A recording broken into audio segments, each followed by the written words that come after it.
Greetings to all. We'll discuss 8 money rules the rich don't want you to know today. Most financial issues result from their inability to learn about money since they are preoccupied with attempting to make a living. That means you will have a significant, unfair edge over most people if you can comprehend and adhere to a few basic guidelines. In this video, I'll share with you 8 money rules that the wealthy don't want you to know to change how you think about money. Let's get started now. However, there are some things that you need to know that others are not telling you. 1. An increase in the cost of living.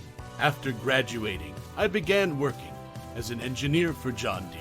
My pay increased by 2 times in the 4 years I worked there, but my standard of living matched my income.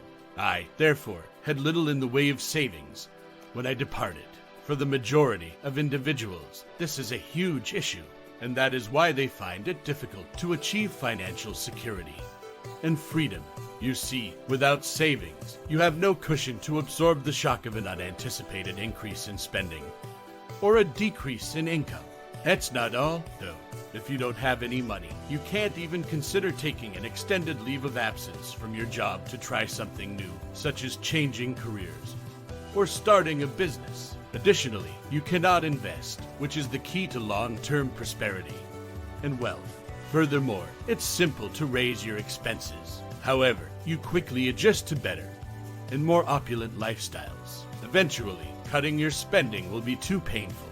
So, keep an eye on your spending regardless of how much your income increases. Have a sufficient lifestyle that enables you to save money and can be sustained even when circumstances are dire. 2. The principle of utility. When you consider having money, what comes to mind? Do you consider putting food on the table, buying a new automobile, or getting dressed? To what? This weekend, I'm going to the club. If any of these ideas pop into your head, it's a sign that you grasp the true nature of money, that it is merely a tool we may use to buy the things we desire. Unfortunately, that money is the actual utility. Unfortunately, it's frequently not fully understood, and this is where lots of individuals make mistakes. For instance, if your salary is currently low, you likely believe increasing it will take care of most of your problems. Money can cure financial issues, but it can also cause many other problems. For instance, you may earn twice as much as you did while working twice as much, a situation your partner is not in. You are currently having relationship problems as a result. In addition, due to your hectic schedule, you haven't been to the gym in months, and your ordinarily loose-fitting jeans are beginning to feel a little tight. This is not to argue that you shouldn't work to increase your income, provided that you're fixing more problems than you're causing. Your general quality of life ought to be gradually getting better. No one on earth, however, is without any trouble at all. Therefore, it's crucial to remember this. For instance, if you're a millionaire, you might not have to worry about bills, but family members constantly ask you for money. On the other hand, you may have a hard time worrying that you'll eventually lose all the money you've worked so hard to amass. So, while you should want to earn as much money as possible, never allow it to deceive you into thinking it will solve all your problems. 3. The timing principle. Any wealthy person would tell you that our time is by far the most valuable resource we possess. But sadly, most individuals are unaware of the importance of time in the construction of wealth. And because of this, most people will experience financial mediocrity for the entirety of their lives. But those who master time also tend to master money, and they achieve this by being aware of the 2 essential concepts I want to discuss with you. First off, exchanging time for money is quite tricky.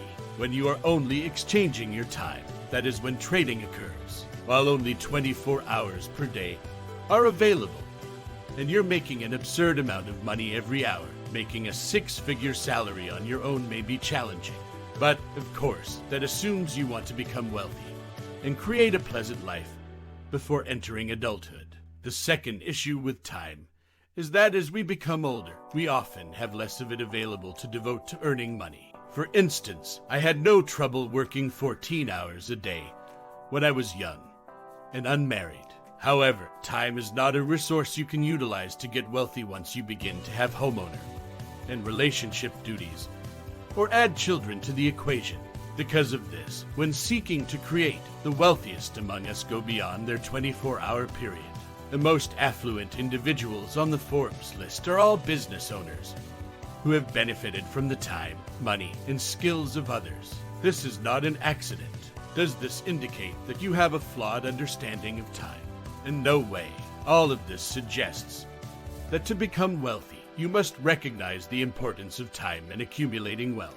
For instance, gaining the professional expertise necessary to advance within a corporation takes time. Learning how to launch your first business and grow it to the desired income level takes time, and it unquestionably takes time to use the stock market and compound interest to your advantage to become wealthy. Ask Warren Buffett, please. Building money for yourself and others becomes 10 times easier if you understand how to use time. 4. The protection rule. Have you ever questioned why you go to work? Most likely, it's not because you enjoy hearing about your coworkers' problems, or because you enjoy staying late to fulfill a deadline. That isn't feasible. In most cases, the solution is straightforward. You must work to pay your bills and eventually retire. But unfortunately, while most people can accumulate wealth by working hard for years to earn the money they need to achieve their goals, they cannot protect themselves and prolong their journey to financial independence. So, what exactly does the ability to protect entail? Fighting off adversaries who try to steal your money is what we do daily.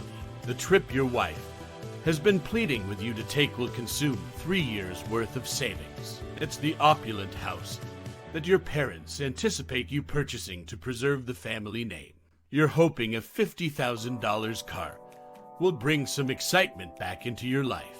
But unfortunately, these are all financial obstacles standing in the way of your main objective of financial independence. Everyone has the opportunity to earn money. However, how people handle their resources distinguishes those who become and remain wealthy from others who experience financial hardship. Internalizing this is crucial since, similar to how a poor diet cannot be overcome with exercise, neither can a spending problem. Therefore, it is best if you guard your money more. 5. Keeping lifetime savings to a bare minimum. You've been advised to put money aside. Your parents reported that you should save money for a rainy day. Despite the headlines telling you to hide your cash, banks are only too pleased to accept it. Should you be saving money, though? No, never. Saving money, as some people claim, is not the way to success and riches. The only person who becomes wealthy when you save money is you. Banks use your money to make a sizable portion of their revenue, something you might not be aware of. They collect your deposits and pay you a pittance while lending the money to others at enticing interest rates. Does this imply that you shouldn't make any effort to save money? Of course not. Simply put, you should be more deliberate about how much money you save in the bank. For instance, I only deposit into the bank when I need to live comfortably and for emergencies. Being more cautious, I prefer to have a year's worth of expenses in the bank, but having anywhere between 3 and 6 months saved away is a decent objective for someone just starting. I then invest the remaining funds in things like real estate index funds. This enables me to earn considerably higher profits than the bank would ever pay me. Therefore, you should save as little as possible while investing as much. 6. The expected rule. Like most people, you've undoubtedly persuaded yourself that you won't be satisfied until you reach a certain income or net worth level. I am aware that I have repeated this to myself countless times. However, I've learned over time, and perhaps you have too, that reaching our stated goals seldom really satisfies us. Instead, we shifted the goalposts farther because of it. I promised myself that I would be content as soon as my salary at work reached $80,000 annually. However, as soon as I arrived, I decided that making $100,000 would be preferable to making $100,000, and so on. Does this mean you shouldn't set financial goals for yourself? In no way, but delaying happiness till later is a grave error, and tragically, the majority of us continue to commit it every day. Now, explain why it matters, since most of us don't fully grasp this idea. Even though hearing me say it probably resonates with you, we keep moving the goalpost. And over time, I've discovered that when our current situation and what we expect it to be don't match, annoyance and dissatisfaction start to grow. Say, for example, that you started a brand new job last year that pays $70,000 annually. You already knew you deserved this salary. As soon as those paychecks started coming in, you were happy beyond measure. You continue to earn $70,000 despite a stellar performance and the gain of more experience over a year. However, I think you ought to be making $90,000. Suddenly, you believe you ought to be earning $10,000 more each year, but you're not. And this is the point where hatred begins to grow. Your expectation gap, which is this $10,000 difference, continues for as long as it does. You will never be content. For instance, people who earn $200,000 a year may feel sad because they believe they should be making $300,000. On the other hand, those making $70,000 annually are linked because they never anticipated making more than $50,000. To be financially comfortable, you must reduce the gap between your expectations and reality. You can achieve this by aiming higher or just having a desire. Regardless of your decision, there's a good chance you won't be content until you make it. 7. The privacy principle. Most people list all the things they would buy if they won more money. If you ask them why they want to become wealthy, is that really what being rich is all about? Author Morgan Housel claims in his book The Psychology of Money that wealth is what you can't see, and he's entirely correct. Many wealthiest people I know have modest homes, drive average cars, and don't dress flashily. However, your eyes would likely roll back in your head if you saw their financial accounts. However, if we look a little closer at what this proverb implies, it offers some guidance on how to go about accumulating riches. Once more, the adage wealth is what you don't see refers to the idea that getting wealthy is not bragging, which serves as a friendly reminder that all the worldly possessions we acquire are damaging to our objective of becoming financially secure. We can all agree, logically speaking, that the more you buy, the less money you have. But it's easier said than done to put financial restraint into reality. Even if life isn't all about investing and saving, the sooner you get wealthy, the more you feel the draw of that new car vacation. So, if your current goal is to get rich so that you can buy everything, you might want to reconsider. Don't equate financial success with possessions. Instead, focus on the sense of control and freedom it can bring. I say this because it is harder to become richer the more you require, but easier the less you need. The opposite is, in fact, true. 8. The obligation principle. What about being a child is the best? No, it is not having your mother choose your outfit or going outside for recess. Being a child with no obligations and worries in the world is the finest. But sadly, we must ultimately assume some duties because we can't stay in this condition of total joy forever. We take obligations, for instance, at work, in our homes, and particularly in the assets and liabilities we acquire. Currently, the goods we purchase do offer us more utility. For example, buying a home provides us with a place to raise our family, and ideally, an asset that will increase in value over time. However, it gives just as much as it receives. For instance, it forces us to make regular mortgage payments, worries about home repairs, and maintain our ties to a single city or town.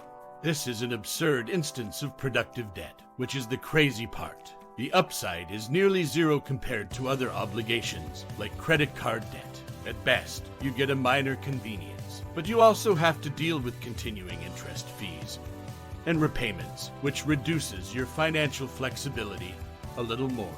The wealthy know that wealth isn't measured by how many things you possess, but rather by how little stuff you own.